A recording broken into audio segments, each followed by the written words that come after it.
నేను అంటున్నా, కృష్ణుడు ఎవరా? కృష్ణుడు మా యాదవ, మా బీసీ బిడ్డే కదా, వరుసకు మాకు బావవుతాడు. వరుసకు మాకు బావవుతాడు కాదని చెప్పానండి. వరుసకు మాకు బావవుతాడు కాదని చెప్పానండి. రాముడు రావణ మధ్యలో జరిగిన యుద్ధము 1000 మంది చచ్చిపోయినరు కదా, 18 రోజులు జరిగింది. కానీ మా ఆది జాంబవుడును కృష్ణుడి మధ్యలో ఒక గృహంలో జరిగిన యుద్ధం 28 రోజులు జరిగింది. ఏ యుద్ధం ఎక్క పెద్దది? ఇద్దరి మధ్యలో జరిగింది. ఎవరు ఓడలే, ఎవరు గెలవలే. మా ఓడు ఎంత గట్టివాడో చూడండి. ఎవరు ఓడలే, ఎవరు గెలవలే.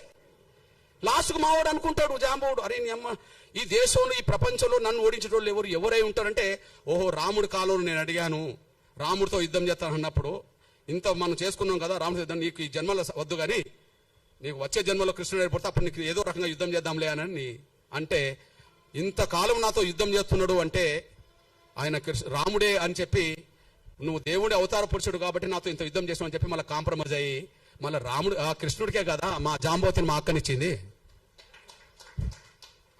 ఈయన ఒక మణిహారం కోసం